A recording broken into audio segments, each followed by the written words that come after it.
ओंकाराय नमो नमः। अरहमित्यक्षरं ब्रह्म वाचकं परमेष्ठिनः सिद्धचक्रस्य सद्बीजं सर्वतः प्रणमामि। अनंतानंत शुद्ध परमेष्ठी भगवान की, देवादिदेव आदिम तीर्थंकर श्री ऋषभनाथ भगवान की, वर्तमान शासन नायक श्री वर्धमान महावीर भगवान की, परम पूज्य आचार्य गुरुवर श्री विद्यासागर जी महाराज जी की,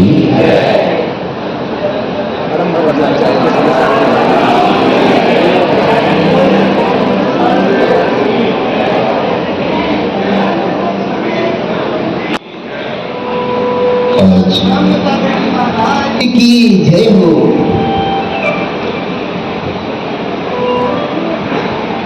वर्षा योग की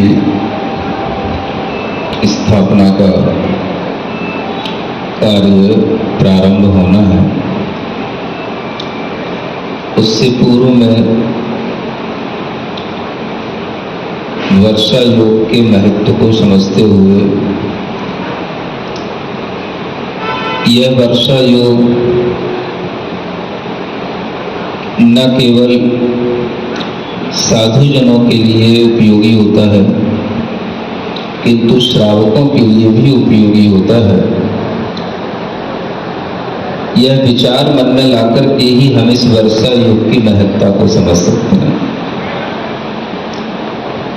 एक ऐसा अवसर आचार्यों के द्वारा यह नियुक्त किया गया है, वर्ष भर में अन्य किसी भी मौसम में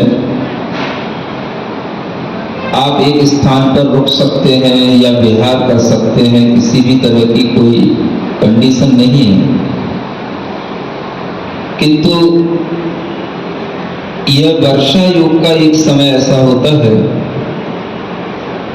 जब मुनि महाराज को तीर्थंकरों की आज्ञा से एक स्थान पर रुकने का नियम बताया जाता है। और यह जो वर्षा योग का समय है, वीर शासन जयंती से पहले जो चतुर्दशी आती है वहां से प्रारंभ होता है और कार्तिक मास की जब वह भगवान के निर्वाण की चतुर्दशी आएगी तो वहां पर उसका समापन हो जाता है। इन दिनों में श्रावकों को मुनि महाराज के एक स्थान पर रुकने का लाभ मिलता है और श्रावक यह विचार कर सकता है कि मुनि महाराज अपने जीवन में किस उद्देश्य के साथ आगे बढ़ते हैं, उस उद्देश्य की थोड़ी जानकारी हमको भी प्राप्त हो। यूं तो आप पूजा करते हैं, प्रवचन सुनते हैं, थोड़ा सा ज्ञान सभी को रहता है, लेकिन फिर भी ज्ञान के साथ साथ किसी भी चीज की अवधारणा भीतर मजबूत हो जाना ये अपने आप में महत्वपूर्ण होती है। ज्ञान हमारे पास हो सकता है और उस ज्ञान से हम स्वयं भी थोड़ा समझ सकते हैं, दूसरे को भी समझा सकते हैं, लेकिन उसकी धारणा होना कि हाँ यही सही है, ऐसा ही होना चाहिए, इस तरह की अवधारणा तब आती है जब हमारे ऊपर ज्ञान का निरंतर संस्कार पड़ता है। और वह ज्ञान का संस्कार तभी संभव है जब निरंतरता उस ज्ञान की प्रयोग की हमारे अंदर बनी रहे। चातुर्मास की यही सबसे बड़ी उपलब्धि होती है। ज्ञान का संस्कार हमारी आत्मा पर निरंतर 4 महीने तक बना रहे और हम अपनी आत्मा के अंदर तीर्थंकरों के द्वारा दिए हुए ज्ञान से अपने आप को ओतप्रोत करके रखें। यह सार्थकता जहां पर हो जाती है, हम समझते हैं उस चातुर्मास की सफलता हो जाती है। अन्य कोई भी प्रयोजन चातुर्मास के नहीं होते हैं। अहिंसा धर्म की स्थापना करने के लिए मुनि महाराज को एक स्थान पर रुकना होता है और जब मुनि महाराज रुकते हैं तो श्रावकों के लिए हर्ष उत्पन्न होता है कि अब मुनि महाराज एक स्थान पर यहीं पर रुकेंगे। अभी तक तो हम दूर दूर जाते थे, मुनि महाराज के दर्शन करने के लिए कहीं कहीं हमें जाना पड़ता था, लेकिन अब यह हमारा सौभाग्य है कि मुनि महाराज के दर्शन हमें अपने नगर में मिलेंगे, हमें अपने ही स्थान में मिलेंगे। यह जो एक भावना श्रावक के अंदर आती है, फिर इसी भावना से उसके अंदर एक लाभ उत्पन्न होने का विचार आने लग जाता है। जब भी आप किसी भी क्षेत्र में आगे बढ़ते हैं, आपको एक विजन की जरूरत होती है। अगर आपके जीवन में एक विजन आता है तो आप उसको अचीव कर सकते हैं। अगर आपने अपने जीवन में किसी भी तरह से पूजाएं करते हुए, पाठ करते हुए, स्वाध्याय करते हुए अपने जीवन में कोई भी विजन नहीं बनाया तो आप कहीं पर नहीं पहुंच सकते। विजन एक ऐसी चीज होती है जो हमारे अंदर एक ऐसी इच्छा पैदा करती है कि हम अगर उस विजन के साथ आगे बढ़ते हैं तो जितने भी बीच में बाधाएं आती हैं वो सब बाधाओं को दूर करते हुए वह इच्छा शक्ति हमारे लिए उस विजन तक पहुंचा देती है। कभी भी व्यक्ति अपनी अंतर आत्मा की कोई भी शक्तियों को नहीं देखता। हमारी आत्मा इनफाइनाइट पावर, इनफाइनाइट नॉलेज से फुलफिल है, ये हमारे अंदर कभी कोई विजन के रूप में नहीं आता। हम सुन लेते हैं, हम बोल भी लेते हैं, हम प्रभु के समान हैं, प्रभु हमें अपने समान बना लें, हम महाराज आपके समान हैं, आप मुझे अपने समान बना लें।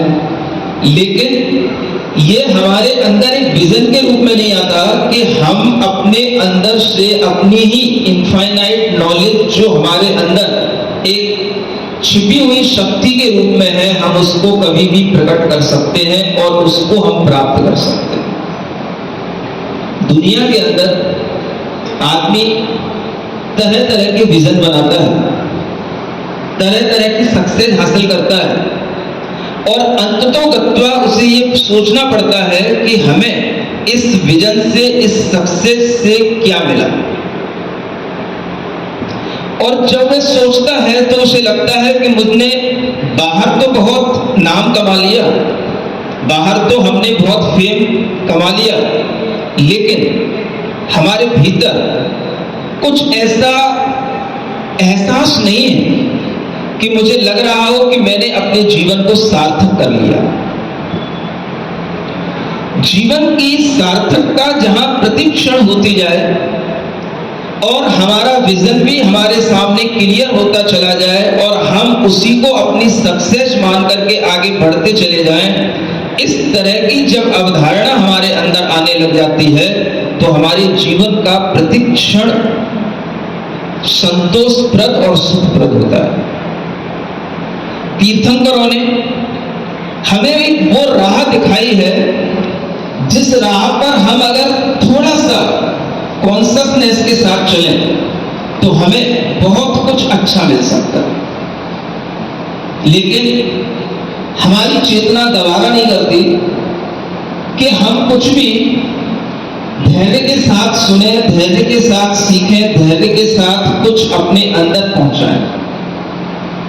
हमारी आत्मा क्या चाहती है? बहुत जल्दी जल्दी हमें सब कुछ मिल जाए। हमारी मानसिकता ये चाहती है कि बहुत जल्दी जल्दी हमारे अंदर सब कुछ समाहित हो जाए। लेकिन तीर्थंकरों ने कहा अगर आप जल्दी जल्दी पाने की कोशिश करेंगे तो आपको कुछ भी नहीं मिलेगा। जो भी मिलेगा आपको धैर्य के साथ मिलेगा।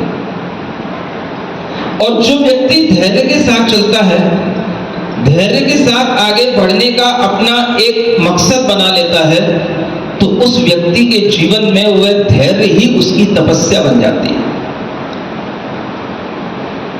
आखिर ये धैर्य आप कहां से सीखेंगे? मानो कि आप यहां बैठे हैं, आपके अंदर हो सकता है कुछ उथल पुथल चल रही हो कि मुझे कल कहा गया था मैं भक्ति का पाठ पढ़ूंगा, मुझे जल्दी से भक्ति सुनने को मिल जाए, और जैसे ही मैं भक्ति सुनाना शुरू करूंगा फिर आपको लगेगा अरे इस भक्ति में तो कुछ समझ नहीं आ रहा, इससे अच्छा तो महाराज प्रवचन कर रहे थे, वही ठीक था, वही सुनना था। आपके मन के अंदर जब धैर्य की कमी होती है तो आपको ना प्रवचन में अच्छा लगेगा, ना आपको भक्ति में अच्छा लगेगा। और अगर आपके मन के अंदर धैर्य है तो आपको हर चीज में अच्छा लगेगा। हम अगर आज के परिप्रेक्ष्य में कहें तपस्या क्या है, तो मैं समझता हूं धैर्य के साथ आगे बढ़ना ही सबसे बड़ी तपस्या है। आप एक स्थान पर कितना बैठ सकते हैं, एक स्थान पर कितना खड़े हो सकते हैं, या यूं कहें कि अगर आप चल रहे हो तो धीरे धीरे कितना चल सकते हैं। एक निरंतर गति के साथ आगे बढ़ना भी धैर्य के साथ ही संभव होता है, और जब धैर्य होता है तभी तपस्या का रूप ले लेता है। आप कभी कल्पना कर सकते हैं कि हम किसी एक स्थान से भी अगर आगे बढ़ रहे हों, चल रहे हों, और हम निरंतर सुबह भी चलें और शाम को भी चलें, एक निश्चित एवरेज के साथ चलें। मानो आपकी गाड़ी में बहुत पोटेंशियलिटी है, वो 100 की स्पीड पर दौड़ती है, लेकिन आपको उससे दौड़ाना है केवल 60 पर, 40 पर। रोड बहुत अच्छा है, सब कुछ है, लेकिन आपको एक धैर्य के साथ उस गाड़ी को सिर्फ 60 की स्पीड देना है। सब आपसे आगे दौड़ रहे होंगे, सब आपके आसपास भाग रहे होंगे, और सब आपको क्रॉस करके जा रहे होंगे, लेकिन आप अपने मन में बनाए हुए हैं कि नहीं, मुझे 60 से अबव इस गाड़ी की स्पीड नहीं ले जाना। समझ पा रहे हो? ये पॉसिबल है? आपका मन गवारा करेगा? नहीं। ये तभी करेगा जब आपके अंदर क्या होगा? धैर्य होगा। ये बहुत बड़ी शक्ति है। कोई भी काम करने के लिए आपके अंदर एक धैर्य पहले आना चाहिए, जिसे हम अपनी एक सहन शक्ति का रूप भी कह सकते हैं, और यही सबसे बड़ी तपस्या है। आप यहां बैठे हैं, चाहे आप कहीं चल रहे हो, आपको धैर्य की आवश्यकता हमेशा होती है। जब धैर्य होता है तो हम एक निश्चित गति से आगे बढ़ते हैं, और हम अपना कैलकुलेशन लगाते हैं, और वो कैलकुलेशन करने के बाद में जब हम अपनी मंजिल पे पहुंचते हैं तब हमें लगता है कि हम कितनी यात्रा तय करके आ गए। अगर हम आपसे कहें कि आप 700 किलोमीटर पैदल 1.5 महीने के अंदर या 2 महीने के अंदर चल करके यहां से वहां पहुंच जाना, आप कभी ऐसा चलने की, ऐसा करने की हिम्मत कर पाएंगे? नहीं। लेकिन जब आप धैर्य के साथ चलेंगे, अपनी गाड़ी का एक एवरेज बना करके चलेंगे, गाड़ी कितनी भी फास्ट हो, लेकिन हमें अपनी गाड़ी का एक एवरेज बनाना पड़ेगा। चाहे वो गाड़ी पैदल चलने वाली हो, चाहे वो गाड़ी किसी भी स्पीड से, पहियों से चलने वाली हो, हर गाड़ी का अगर एक एवरेज होगा तो वो गाड़ी अपने मकसद तक पहुंच जाती है। बीच में कहीं पर भी उसमें कोई डैमेज नहीं आता, और किसी भी तरीके की उसे कोई एक्स्ट्रा सर्विस की जरूरत नहीं पड़ती है, और गाड़ी स्मूथली अपने टारगेट तक पहुंच जाती है। बस स्पीड मेंटेन करना। अगर आपको स्पीड मेंटेन करना आता है, हमारी स्पीड गाड़ी की कितनी होनी चाहिए? 40 to 60 होनी चाहिए। आप एक निश्चित एवरेज के साथ, एक निश्चित कैलकुलेशन के साथ चलेंगे, आप अपने गंतव्य तक पहुंच जाएंगे। और इसी तरह से आप सोचें, जब आप बैठे बैठे स्पीड मेंटेन नहीं कर पाते, मुनि महाराज जिन्हें किसी गाड़ी में नहीं बैठना होता, जिनके पैरों में कोई भी चप्पल नहीं होती, जिन्हें कभी भी किसी भी फर्श पर चलना होता है तो उनकी कोई कंडीशन नहीं होती कि वो ऐसा स्मूथ ही होना चाहिए, विदाउट किसी कंक्रीट और कांटे के होना चाहिए, कोई भी उनकी कंडीशन नहीं होती, लेकिन वो चल पड़ते हैं। जैसा भी रोड होगा, जैसी भी जगह मिलेगी, वो चलते जाएंगे। एवरेज बना लेते हैं वो, गाड़ी का एवरेज कम से कम 20 और अधिक से अधिक 35, मैक्सिमम हो जाए तो 40। इससे ज्यादा गाड़ी का एवरेज नहीं आना, इससे ज्यादा आप लोगों को स्पीड नहीं हो। समझ आ रहा है? वह मुनि महाराज जब अपनी गाड़ी का एवरेज बना लेते हैं, देख लेते हैं भाई गर्मी ज्यादा है, सड़क गर्म है, अगर उस पर आप अपना कोई भी तरीके की कार आदि कोई भी व्हीकल चलाते हैं और उस पर स्पीड ज्यादा होती है तो कई बार वो टायर भी भ्रष्ट हो जाते हैं, होते कि उसी तरीके से, क्योंकि जब आपकी स्पीड ज्यादा होगी, घर्षण ज्यादा होगा, आग निकलेगी, कुछ भी ब्लास्ट होगा। उसी तरीके से मुनि महाराज जब चलते हैं तो अपनी स्पीड को मेंटेन करते हैं। सड़क कितनी गर्म है, कितनी ठंडी है, और हमें किस तरीके से सुबह और शाम की दूरी मैनेज करनी है। तो मैं आपको यही बता रहा हूं कि जब से कुंडलपुर से चला था, इस जयपुर तक आने में लगभग गाड़ी ने 15 से 32 किलोमीटर का एवरेज हमेशा दिया है। 15 का एवरेज तो तब था जब बहुत गर्मी थी, जब टेम्परेचर अपने टॉप पर था, और उस समय पर जब दबा के दिन होते हैं, जब 8 किलोमीटर सुबह चल पाते हैं, 5-6 किलोमीटर शाम को चल पाते हैं, तब भी 15 से 17 का एवरेज बनाए रखा। फिर थोड़ा सा सहूलियत मिली, 20 का एवरेज आया, फिर सहूलियत मिली, 25 का एवरेज आया, और कभी कभी तो 32 और 35 का भी एवरेज बन गया। लेकिन सबसे बड़ी शर्त यह है कि हमारी स्पीड हमारे कंट्रोल में रहे। ऐसा नहीं कि आज हम ठीक हैं, गाड़ी ठीक है, तो आज तो हमने दौड़ा दी और कल जाकर के हम इतने जाकर के गिर पड़े कि भाई अब तो हमसे 2 किलोमीटर भी नहीं चला जा रहा। ऐसा व्यक्ति कभी भी न मोक्ष मार्ग पर आगे बढ़ सकता है, न संसार मार्ग पर आगे बढ़ सकता है। एक स्पीड मेंटेन करना पड़ेगी आपको, और उसी से आपकी गाड़ी सही चलेगी। अब आपकी गाड़ी कई तरह की हो सकती है, आपकी अपनी गाड़ी भी कोई हो सकती है, कार, आपका शरीर भी आपकी एक गाड़ी है, आपका मन भी आपकी एक गाड़ी है, और आपका जो पूरा का पूरा जीवन चल रहा है ये भी एक आपकी गाड़ी है। आप इसमें अच्छी स्पीड कभी भी डाल सकते हैं, लेकिन आपके अंदर एक धैर्य के साथ निरंतर चलने की जब बात आएगी, तब आपकी वह धैर्य के साथ की गई वो जो गति है, वही आपकी एक तपस्या बन जाएगी। भगवान महावीर स्वामी ने इसी को तप कहा है। निरंतर करो, निरंतर चलो, रुको मत। जो करना है वो प्रतिदिन करो, लेकिन कभी वह ज्यादा हो जाए, कभी कम हो जाए, लेकिन जो करना है वो प्रतिदिन करना है। कभी थोड़ा सा टाइम ज्यादा लग जाए, कभी कम लग जाए, ये बात अलग है, लेकिन जो करना है वो प्रतिदिन करना है। यह अपने आप में एक बहुत बड़ा तप होता है, और ये तप जिस मानसिकता के साथ जुड़ जाता है, वह मन ही बहुत बड़े बड़े गंतव्यों को प्राप्त कर सकता है। आप बहुत जल्दी कह देते हो हमें मोक्ष मार्ग पर ले चलिए, हम भी मोक्ष में जाना चाहते हैं, हम भी सिद्ध बनना चाहते हैं, हमारा भी सिद्ध समान सुंदर आत्मा है। ये बातें आपको कहीं नहीं पहुंचाने वाली, और इन बातों से कोई भी अपना गंतव्य बनता नहीं है। ये जब हमारे अंदर एक ज्ञान के साथ और धैर्य के साथ चलता है, तब इसके माध्यम से हमारे अंदर जो प्रगति होती है वह हमें कहीं पहुंचाती है। हम कितनी बातें बोल जाते हैं, पूजा की बातें तो हमें रटी ही पड़ी रहती है। हम हमेशा अनर्घ पद से नीचे कोई बात ही नहीं करते हैं, मोक्ष फल से नीचे कोई बात ही नहीं करते हैं, चाहे हम बादाम चढ़ाएं, चाहे नारियल चढ़ाएं, सीधा हमें क्या चाहिए? मोक्ष फल चाहिए। समझ आ रहा है? भले ही हमें नहीं मालूम कि मोक्ष फल में क्या होता है, कौन सा मोक्ष फल होता है। हमारे लिए तो नारियल ही मोक्ष फल हो चुका है। इतनी आदत हमारी बन चुकी है नारियल चढ़ाने की कि हमारे लिए वो नारियल ही मोक्ष फल दिखाई देता है। माने हमने नारियल चढ़ा दिया, माने हमने क्या चढ़ा दिया? मोक्ष फल ही चढ़ा दिया।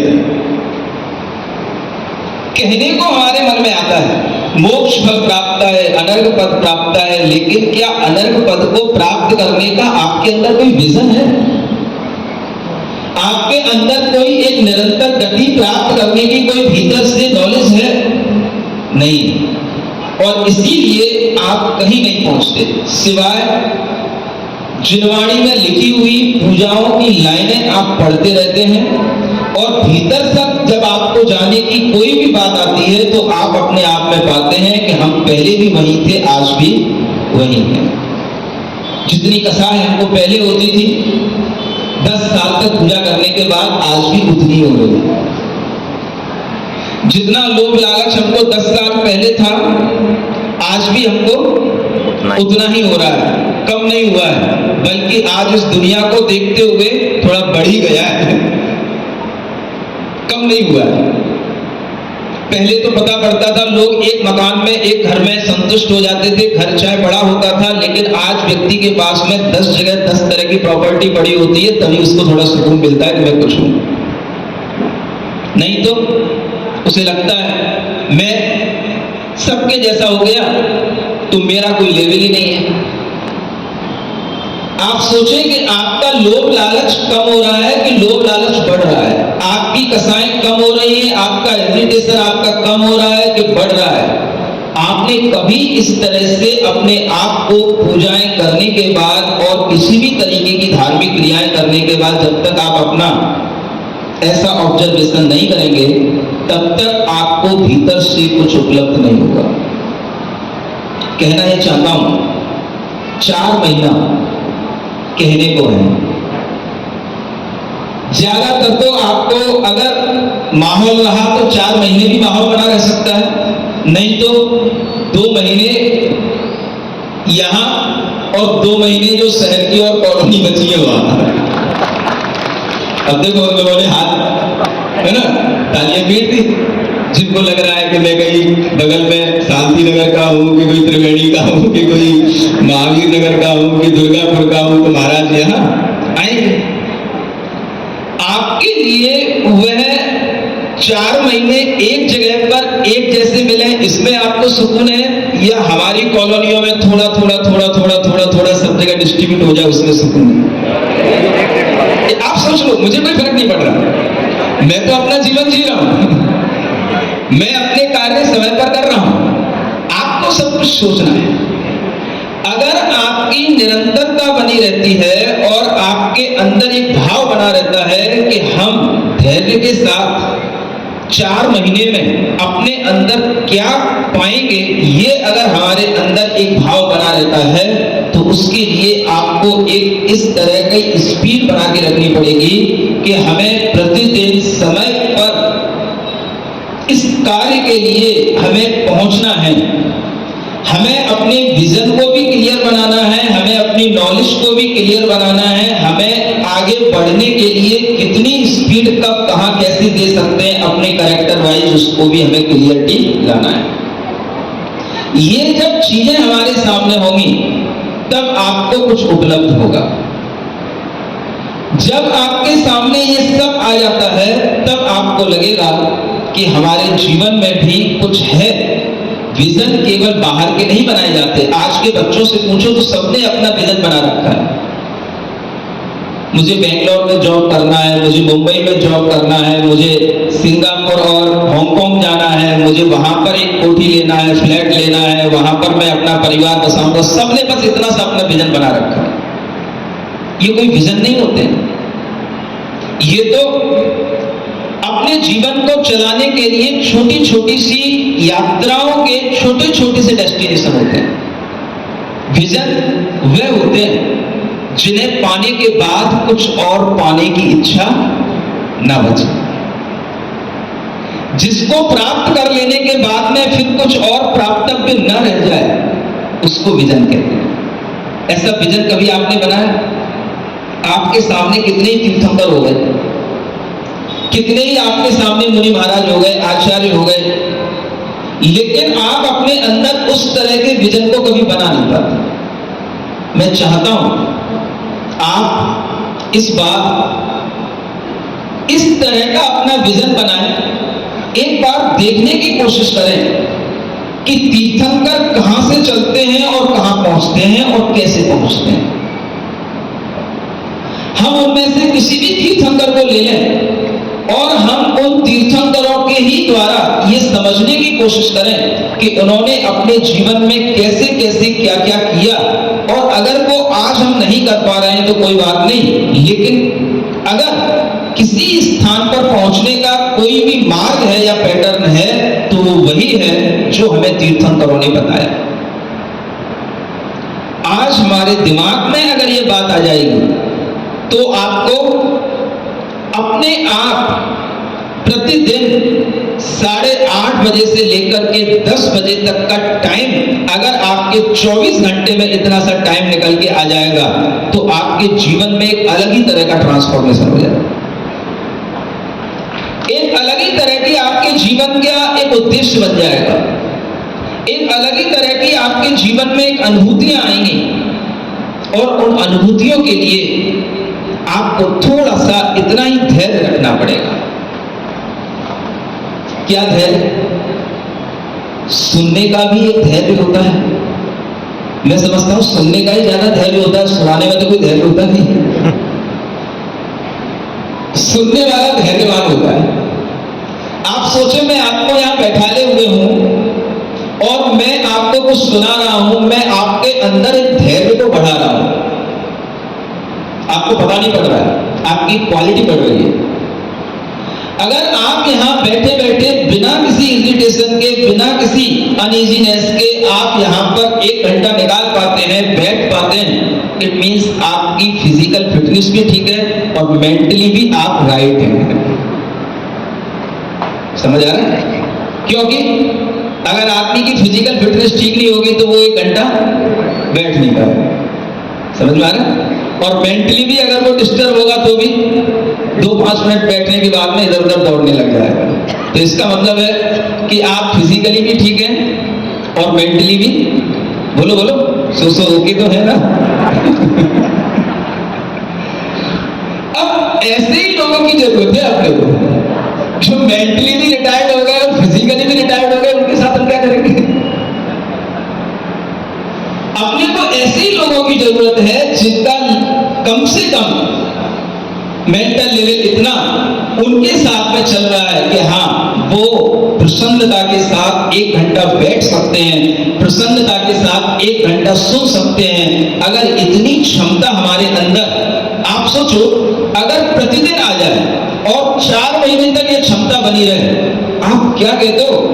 कहां आपके कर्म, कहां आपके अंदर की कसाएं, कहां आपके अंदर की अस्थिरता, ये सब चीजें दूर हो जाएंगी। और 4 महीने के बाद जब दीपावली का दिन आएगा तब आपको लगेगा कि भगवान तो निर्वाण को प्राप्त हो गए, लेकिन उससे पहले हमें बहुत कुछ दे गए।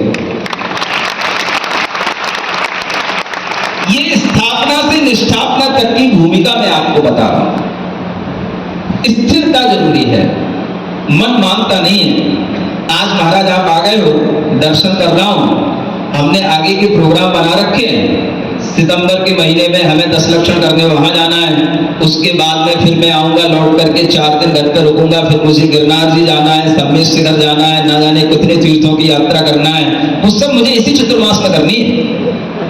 मैंने पहले से ही सब कुछ टिकट बना रखे हैं। मेरे परिवार के 40 लोगों के साथ मेरा ग्रुप बना हुआ है, 100 लोगों के साथ मेरा ग्रुप बना हुआ है। वहां से ट्रेन जाएंगी, वहां से बसें जाएंगी, सब कुछ आपने पहले से बना रखा है। फिर मुझे क्या बुला लिया कि महाराज आप यहाँ बैठो, मैं घूम के आता हूँ। दर्शन देना जब मैं घूम के आऊंगा, आप यहीं पे मिलना और कहीं मत जाना। इस तरह की अगर बॉन्डेड आप हमको करेंगे तो फिर ये चातुर्मास का आनंद आपको नहीं आएगा। आज इतने सारे श्रावक बैठे हैं, मैं ज्यादा की कोई एक्सपेक्टेशन नहीं रखता। मैं इतना ही चाहता हूं जितने यहां बैठे हैं, अगर इतना ही मुझसे इतना बॉन्डेड हो जाए कि ये अगर कहीं किसी कारण से कोई अपने रिलेशन वाइज, फैमिली वाइज कहीं इधर उधर जाना पड़े, वो अलग मैटर है, लेकिन कोई लंबी यात्राओं पर, ना फॉरेन की, ना इंडिया के अंदर, और ना किसी तीर्थ स्थानों पर कोई 10 दिन की प्रोग्रामिंग, 8 दिन की प्रोग्रामिंग ऐसी नहीं बनाएंगे। और हम किसी आवश्यक, अति आवश्यक कार्य से अगर बाहर जाना पड़े तो जाएंगे, अन्यथा हम पूरे चातुर्मास कम से कम अपने 24 घंटे में 1 घंटा हम इस चातुर्मास में आपको अवश्य देंगे। अगर इतना आप बॉन्डेड हो जाएं तो फिर हम चातुर्मास स्थापना की भक्तियां पढ़ने को शुरू करेंगे। क्यों ताली तो बजा रहे हो? हाथ उठाओ तो समझे, बस इतने से काम हो जाएगा। मुझे ज्यादा की जरूरत नहीं है, ज्यादा की जगह भी नहीं है, पूरा फुलफिल है। अब आपके अंदर यही बस बात आनी चाहिए, पहली चीज यही